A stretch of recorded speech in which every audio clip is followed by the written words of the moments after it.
Padre? Minus 3. Ba't parang ganito? Sigurin na lang. Sige na, kailangan naman madali. Dahil nandun lang si Padre Milan. Ikaw, hindi ko pwede sama sa akin. Sige na, mauna ka na. May dadaanan ba ako? Meron.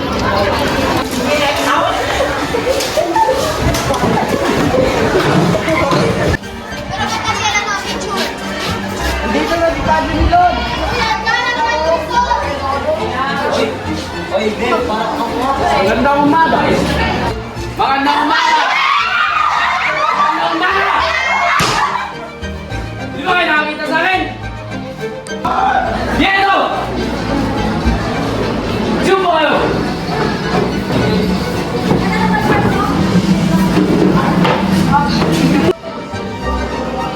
Gawin!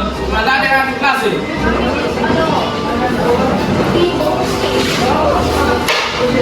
Go! Leo! Ang ibig sabihin ng salamin. Dahil matigas na bagay ang magaling masira ang makintay na matigas. Tama!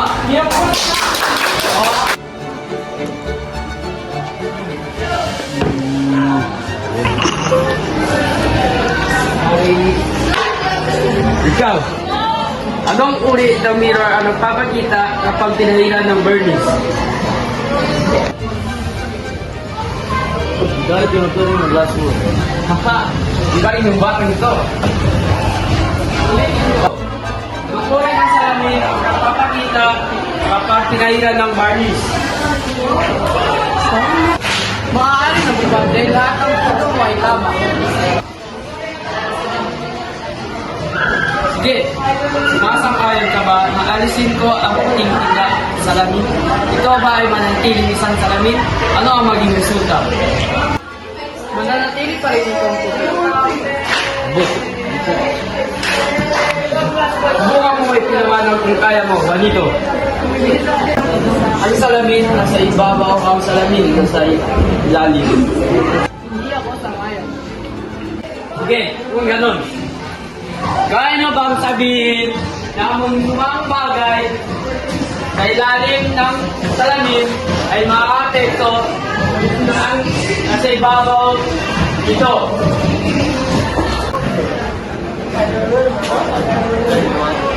Aray, mangya, bobo! Ano nangyari sa inyong dalawa?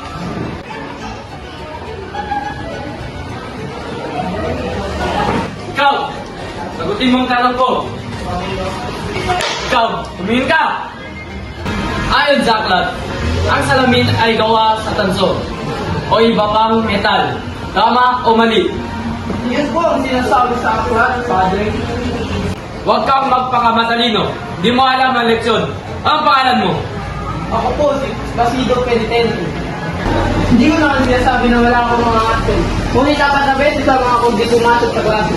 Kung isasama ang araw na ito, hindi malang. Sige, bilangin mo kung marunong ka magbilang.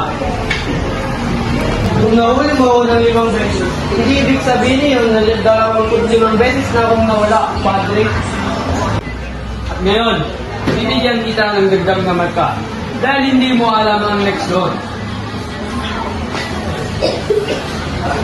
Kung bibigyan mo ako ng marka ngayon, dapat bawasan mo rin ang bilang ng mga absent ko. Dahil wala akong pangalan sa iyong talaan ngayon, Imposible magulat ang isang estudyante na hindi dumalang sa klase. Pilosopo, hindi mo ba alam ang isang estudyante kapag hindi dumadalo sa klase at hindi alam ang leksyon? Tama po, Padre. O sige. Maaari mo ako bigyan ng anong marka na gusto mo. Ngunit wala akong karapatan na isumpaan mo ako. Hindi malayong ang batang ito sa isa sa mga nag-uudyok na magre-rebelde. Mabuti pa, mag-aral kayo ng wikang Espanyol. El nombre Y del Dios. y del Espíritu. Amén. Padre nuestro que estás en los cielos, santificado sea tu nombre. Venga tu reino.